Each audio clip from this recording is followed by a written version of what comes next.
শহীদ শরীফ ওসমান হাদিকে কিন্তু হত্যার পর তার চিকিৎসা চলছিল দেশে এবং বিদেশে। সেই চিকিৎসায় কোনো সফলতা না পাওয়ায় তার মরদেহ গতকাল ঢাকায় আসে এবং সিঙ্গাপুর থেকে আসার পর সেটি রাখা হয়েছিল হৃদরোগ ইনস্টিটিউট হাসপাতালের হিমঘরে। সেখান থেকে আজ সকালে সোহরাওয়ার্দী মেডিকেল কলেজ হাসপাতালে তার মরদেহ নিয়ে আসা হয়েছে ময়নাতদন্তের জন্য।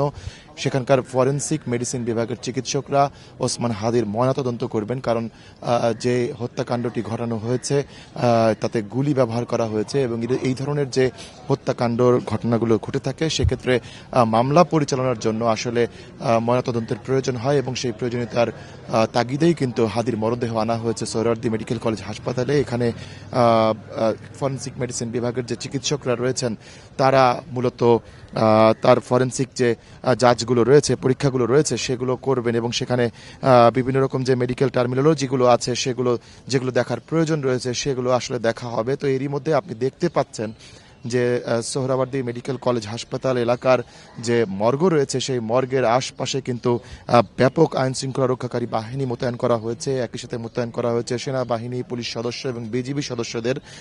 এখানে কিন্তু হাদির সমর্থক যারা রয়েছেন, যারা হাদিকে ভালোবাসেন, তারাও কিন্তু এখানে এসেছেন এবং ভিড় করেছেন। আমরা অনেককেই দেখছি এখানে অশ্রুসিক্ত নয়নে অপেক্ষা করছেন আসলে হাদির ময়নাতদন্তটি কখন সম্পন্ন হয়। তো আমরা যতটুকু জানতে পেরেছি যে এই ময়নাতদন্ত সম্পন্ন হতে ঘণ্টা খানিক সময় লাগতে পারে এবং এই যে ময়নাতদন্তের যে বিষয়গুলো রয়েছে এগুলো সার্বক্ষণিক তদারকি করছেন স্বাস্থ্যসেবা বিভাগের সচিব যিনি রয়েছেন তিনি এবং প্রধান উপদেষ্টার যে স্বাস্থ্য বিষয়ক বিশেষ সহকারী রয়েছেন ডক্টর সাইদুর রহমান, তিনিও এখানে এসেছেন।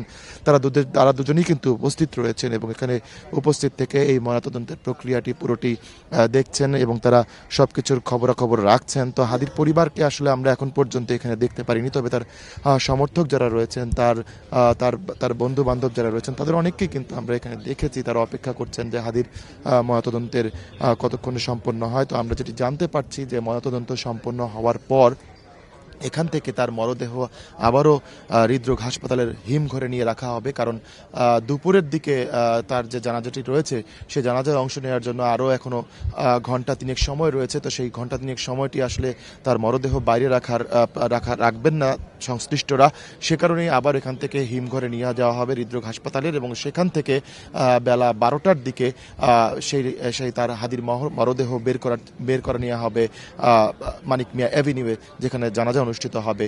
তো এইখান থেকে এই ছিল আমার কাছে সবশেষ তথ্য।